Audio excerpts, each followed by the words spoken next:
un nouveau algorithme de tri et une des applications justement d'état, le trita, heap-sort. C'est un algorithme rapide de complexité globale n log n. Alors voici son principe. Donc étant donné un tableau A à trier, on va donc passer par un tas, c'est-à-dire un tableau intermédiaire. Et une fois donc l'étape du tas sera construit, on passera juste après donc au tri. Donc il n'y a pas un tri direct, on passe par un tableau auxiliaire. Donc c'est un petit peu comme le tri par fusion qui utilise aussi un tableau auxiliaire. La complexité spatiale ici, c'est ρ de n. Par contre, tous les autres algorithmes de tri que vous avez étudiés ont une complexité spatiale constante, ρ de 1, ils n'utilisent pas de tableau tri. Alors voici un exemple pour comprendre le principe, étant donné donc ce tableau A à trier. Donc la première étape, on va construire un tas. On ne va pas trier le tableau, on va tout simplement insérer ces éléments-là un par un, justement pour créer un tas.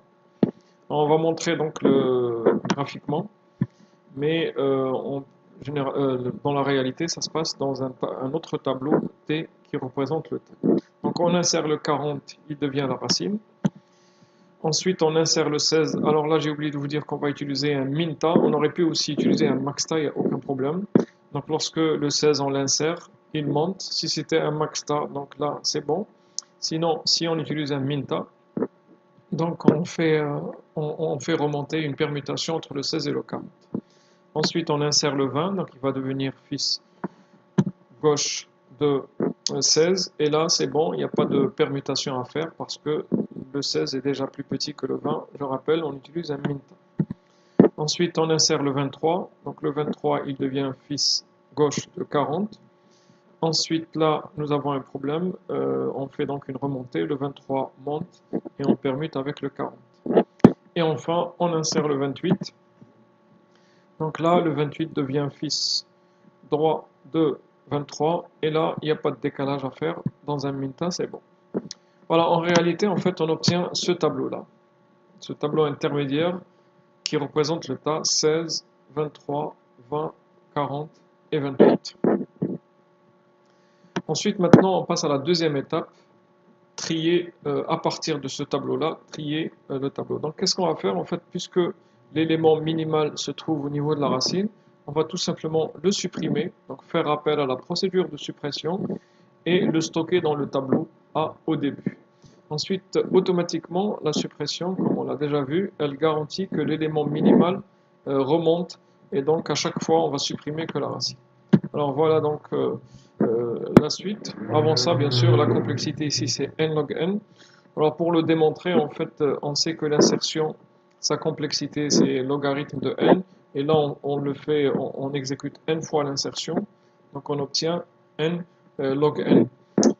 Mais en réalité, en fait, là, on est en train d'insérer dans un tableau de taille 1, donc c'est log de 1. Ici, on est en train d'insérer dans un tas de taille 2, donc log 2, log de 3, log 4, log 5, jusqu'à log n. Et si on fait la somme des logarithmes, on obtient log de n factoriel, parce que log de a plus log de b est égal à log de a fois b. Et log de n factoriel, c'est à peu près égal à n log n. Donc là, on démontre de manière plus exacte cette complexité. Sinon, on peut dire que nous avons inséré chaque élément n fois, donc ça nous fait n log n, ceci étant la complexité de l'insertion. Passons maintenant à la deuxième étape, qui est donc le tri réellement. Qu'est-ce qu'on va faire? On va tout simplement supprimer l'élément à la racine. Donc là, on supprime le 16 et on le met dans le tableau A. Et qu'est-ce qui va se passer? On applique l'algorithme de suppression, je rappelle, on prend le dernier élément, on le fait remonter à la racine. Ensuite, ce dernier élément-là, il va descendre éventuellement, on le compare avec ses deux fils, et le plus petit parmi ces deux fils remonte à la racine. Donc on obtient 20, ici 23, là c'est 28 et là c'est 40. Et regardez comment l'algorithme de suppression qu'on a déjà vu précédemment garantit le fait que l'élément minimal reste toujours la racine de notre tas. Ensuite, maintenant, on supprime le 20. Donc, le 40 monte à la place du 20. Ensuite, une fois il remonte, ensuite il redescend ici. Et on obtient donc 23, 40, 28. Ensuite, on continue, on supprime le 23. Donc, c'est le 28 qui prend sa place. Voilà, et vous voyez comment notre tableau A est constitué progressivement et trié progressivement. Donc là, lorsque le 28 remonte, il ne va pas descendre parce qu'il est déjà plus petit que le 40. Ensuite, on supprime le 28 et ensuite on supprime le 40. Le tas devient vide et notre tableau est trié. On aurait pu bien sûr utiliser un max tas, mais lorsqu'on supprime un élément, au lieu de le mettre ici, on peut le mettre à la fin. Ou bien si on veut trier par ordre décroissant, on le met au début et on aura donc un tri décroissant. La complexité là aussi c'est n log n, on peut vaguement la démontrer de la même manière, nous exécutons n suppression, et puisque la suppression sa complexité c'est logarithme, donc ça nous fait n log n.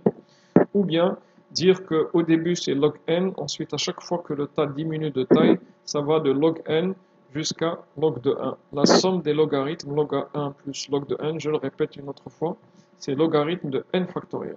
Et donc ça nous donne rho de n log n aussi.